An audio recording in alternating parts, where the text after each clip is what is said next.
बिल्कुल 100% लाज़मन यकीनन ये हो सकता है कि आपको कोई मोटी सी ऐनक लगी हो और आपको उसमें से वो कुछ नज़र आ जाता हो, वो कुछ नज़र आ जाता हो जो हम ऐसे फ़कीरों को ना नज़र आता हो। ये तो लाज़मन हो सकता है कि आपका मुताला या मुशाहिदा या तजर्बा बहुत वसी हो, आप हातिम ताई जैसे बहुत से फ़याज़ों और शाह खर्चों से वाकिफ़ हों, आप अब्दुल सत्तार ईदी और मदर टेरेसा जैसे बड़े बड़े फ़िलैंथ्रोपिस्ट से वाकिफ़ हों, आप उनको करीब से जानते हों या देख चुके हों, चुनांचे आपको कोई बड़ी बात ना लगे, ये आपके लिए ये कोई बड़ी बात ना हो, लेकिन हमारे लिए तो ये यकीन जाने बहुत बड़ी बात है, क्योंकि आपने ऐसा कारनामा अंजाम दिखा दिया है, वो कर दिखाया है जो शायद इंसानी तारीख़ में कोई नहीं कर सका।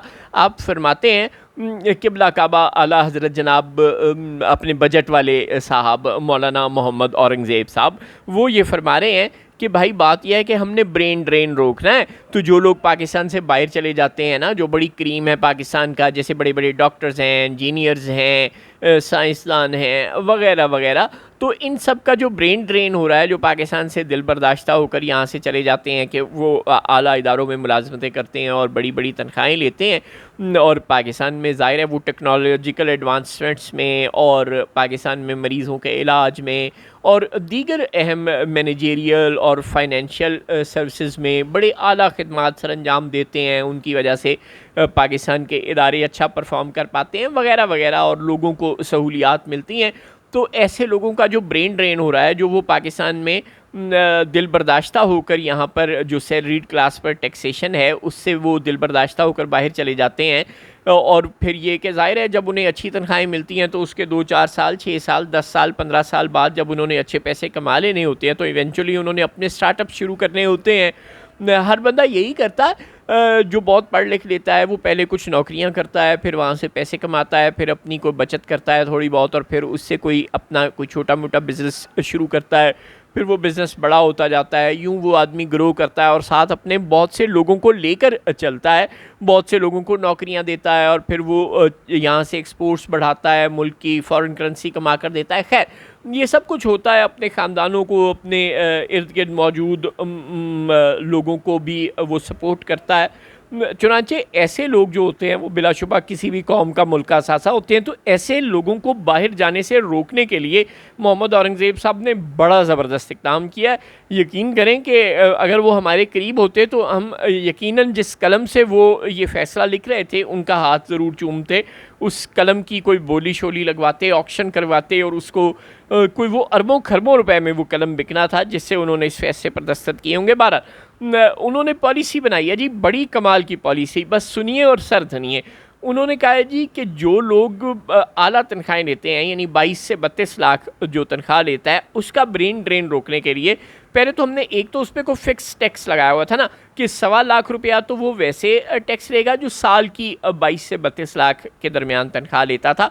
तो एक तो हमने उस पर कोई लाख से ऊपर तो फिक्स टैक्स लगाया था। इसके अलावा वो 25% अपनी तनख्वाह पर टैक्स देता था। जी हाँ, 25%, यानी अगर वो बेचारा फ़र्ज़ करें 30 लाख रुपया कमाता था तो उसका 25% कितना हो गया? 7.5 लाख। गज़ब खुदा का, एक साल में जो बंदा बेचारा 30 लाख तनख्वाह कमाता लेता था उसका 25% यानी 7.5 लाख वो सरकार को दे देता था। कोई शर्म कोई हया नहीं थी। और वो उस बेचारे के पास कितने बचते थे पीछे?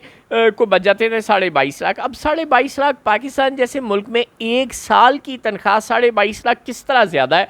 हमें तो ये बात समझ ही नहीं आती। वो बंदा किस तरह इतना अमीर हो गया कि आप उस पर इतना अन्नेवाह टैक्स लगा दें? यार उस बेचारे की जेब में 22.5 लाख रुपया बचा, जो आप हर महीने पे डिवाइड करें तो वो 2 लाख रुपया भी फ़ी महीना नहीं बचता। और 1.5-2 लाख रुपए महीने में क्या आ जाता है, क्या हो जाता है? कुछ भी नहीं होता। इज़्ज़त से ज़िंदगी गुजर जाए बड़ी मुश्किल बात है। आपको लग रहा है ये पैसे बहुत ज़्यादा थे और आपने उस पर 25% टैक्स लगाया हुआ था। खैर अब आपने ना हातिम ताई की कब्र पे लात मारी है और कमाल का फ़ैसला किया है। बस सुनिए और सर धनिए, अब आपने वो 25% से टैक्स 23% कर दिया है। सुभान अल्लाह। यानी अब अगर 30 लाख वाले को पहले 7.5 लाख सरकार को देना पड़ता था तो अब उसे कोई 6,95,000 या कोई 7 लाख रुपया देना पड़ेगा। बस 50,000 रुपये की उस पर बचत कर दी। अच्छा, फिर ज़रा शर्म नहीं आई? आगे सुनिए, आगे कहते हैं और जो आला तरीन सैलरी ब्रैकेट है, यानी जो एक साल में 32 लाख से ज़ायद तनख्वाह लेने वाले लोग थे, उनको पता है कितना रिलीफ दिया है? ज़रा दिलशिल थाम लें, और अगर आप खड़े हैं तो बैठ जाएं, और अगर आप बैठे हैं तो खड़े हो जाएं, और अगर आपने पानी नहीं पिया तो पानी शानी पी लें। ज़रा तसल्ली से सुकून से सुनिएगा।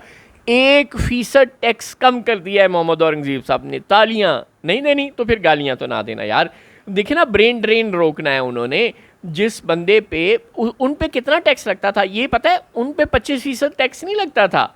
जी हाँ, जो 32 लाख सालाना से ज़्यादा तनख्वाह लेने वाले लोग थे ना, उन पे टैक्स लगता था 35%। जी हाँ, 35%। यानी फ़र्ज़ करें कि कोई बंदा जितनी भी 100 रुपया तनख्वाह लेता था तो उसका वो 35% यानी 35 रुपये मोहम्मद औरंगज़ेब साहब को दे देता था, और बाकी उसके पास 65 रुपये बचते थे। ज़रा शर्म नहीं है? अब क्या होगा? अब 35 की बजाय 1% कम हो गया जी उसका टैक्स। ये हो रहा है, ये हाल है। और ये वैसे बाय द वे उस पर पहले 36% टैक्स था, अब 35% हो गया। 1% की ये बचत हुई है। यानी अगर पहले वो 1 करोड़ रुपया तनख्वाह 1 साल की लेता था कोई बंदा, फ़र्ज़ कर लें, मोटा मोटा हिसाब कर रहे हैं, तो वो उसमें से 36% सरकार को देता था, यानी उसकी जेब में बचते थे 64 लाख। तो अब उसकी जेब में 65 लाख रुपया बचा करेंगे। अब 65 लाख को आप डिवाइड कर लें साल पे। जो बंदा 65 लाख रुपया साल का कमा लेता था, ज़ाहिर है उसके खर्चे भी ज़्यादा होंगे। वो गाड़ी रखी होगी, घर अपना नहीं होगा तो किराए का घर होगा, जिसका किराया भी 1 लाख 1.5 लाख माहवार होगा। इवेंचुअली उस बेचारे के पास भी कुछ नहीं बचता होगा। पाकिस्तान में वैसे भी लोगों के अल्ले तल्ले बहुत ज़्यादा होते हैं। वो होटलिंग करते हैं, ब्रांडेड शॉपिंगें करते हैं, थोड़े से पैसे पास आ जाएँ तो शोखे हो जाते हैं।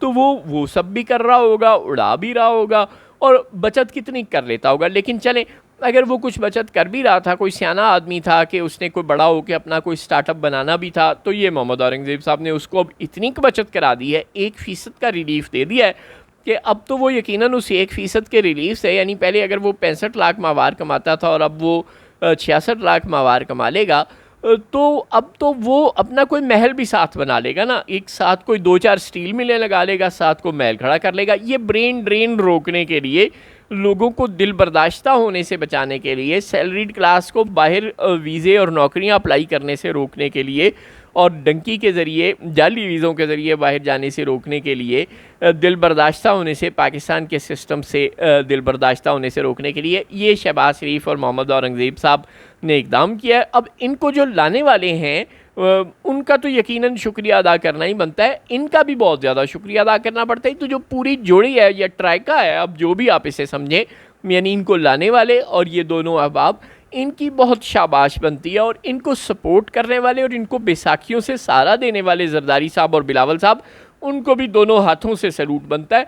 इन सारों को ही, दोनों नहीं, कोई हम सारे मिल जाते हैं और काफ़ी सारे हाथों से सैल्यूट इनको करते हैं। इनको कोई हार पहनाते हैं फूलों के, और कोई रेड कारपेट देते हैं। ऐसे तो ज़ाहिर है इनकी अज़मत को सलाम खाली ज़ुबान से पेश कर देना तो काफ़ी नहीं।